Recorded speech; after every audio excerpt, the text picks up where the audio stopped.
Жила-была маленькая девочка по имени Алиса. Она жила в маленькой деревне, окруженной зелеными полями и лесами. Каждый день после школы Алиса отправлялась на прогулку по окрестностям. Она любила гулять одна и наблюдать за животными, которые жили в лесу. Однажды, во время своей прогулки, Алиса услышала тихое писклявое звучание. Она последовала за звуком вглубь леса и обнаружила маленького волчонка, запутавшегося. Волчонок был маленьким и напуганным, и его маленькие глазки блестели от страха. Алиса подошла к волчонку медленно и осторожно, чтобы не испугать его еще больше. Она сняла свою кофту и осторожно обмотала ей волчонка, чтобы помочь ему освободиться от кустов. Волчонок был благодарен и лизнул Алису по щеке. Алиса решила, что не может оставить волчонка одного. Она подняла его на руки и решила найти ему новый дом. Маленький волчонок был таким слабым и худым, что Алиса поняла, что он нуждается в заботе и питании. Алиса взяла волчонка домой и назвала его Блэк. Она покормила его молоком и начала ухаживать за ним, как за своим настоящим другом. Каждый день они гуляли вместе, и Блэк становился все сильнее и здоровее. Однако не все в деревне одобряли решение Алисы спасти волчонка. Некоторые соседи считали, что волк – это опасное животное, и они не должны доверять ему. Но Алиса не слушала их. Она верила, что каждое животное заслуживает любви и заботы. Со временем Алиса и Блэк стали неразлучными друзьями.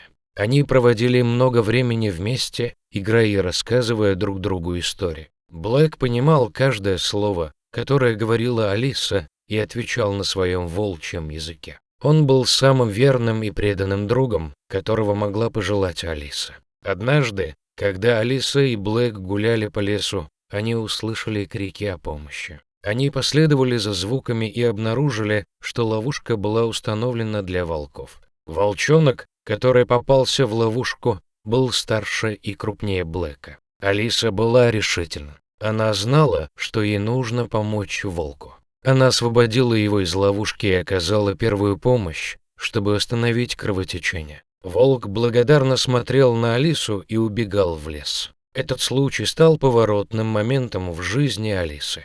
Она поняла, что Блэк тоже должен жить в лесу, так как она растет и всю жизнь прожить с ней он не сможет. Спустя пару месяцев она поняла, что Блэк готов. Они пошли вместе в лес, все дальше и дальше, и в один момент девочка сказала: «Иди, Блэк, здесь твой дом». Со слезами на глазах она наблюдала, как Блэк отдалялся все дальше. И в то же время она была очень горда собой за то, что сделала. Девочка Алиса спустя годы выросла и стала красивой и смелой девушкой. Она преуспела в учебе, нашла свою страсть в мире искусства и жила полной жизнью.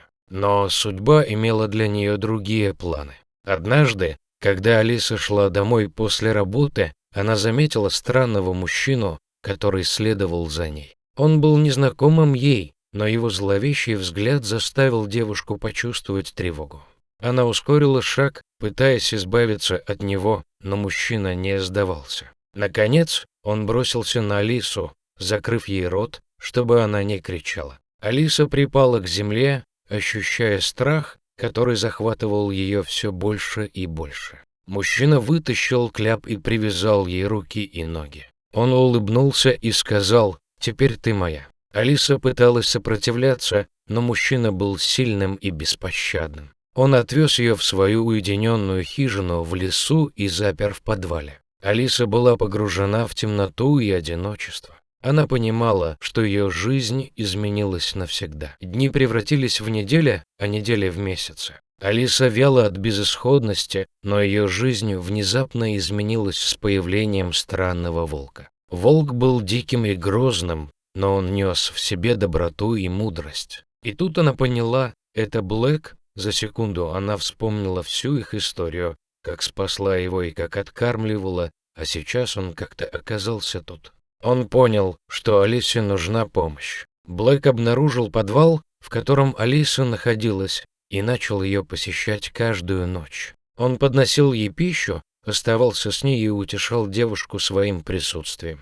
Алиса начала надеяться и верить в то, что спасение возможно. Однажды, когда мужчина пошел на охоту, Блэк решил действовать. Он освободил Алису от веревок и помог ей выбраться из подвала. Девушка была слабой и истощенной, но она, несмотря на это, смогла дойти до ближайшей деревни. Блэк проводил ее до края леса и показал дорогу домой. Он взглянул на Алису с теплотой в глазах и ушел обратно в лес, исчезнув в его темных глубинах. Алиса вернулась в свою привычную жизнь, но она никогда не забыла о волке, которого она спасла и который отплатил ей за добро тем же. Она решила, что будет помогать другим, как помог ей Блэк. Она стала работать с детьми, которые были похищены и пропавших без вести, помогая им восстановиться и возвращаться к нормальной жизни. Иногда Алиса смотрела в лес и вспоминала Блэка. Она надеялась, что он был счастлив и нашел свое место в мире.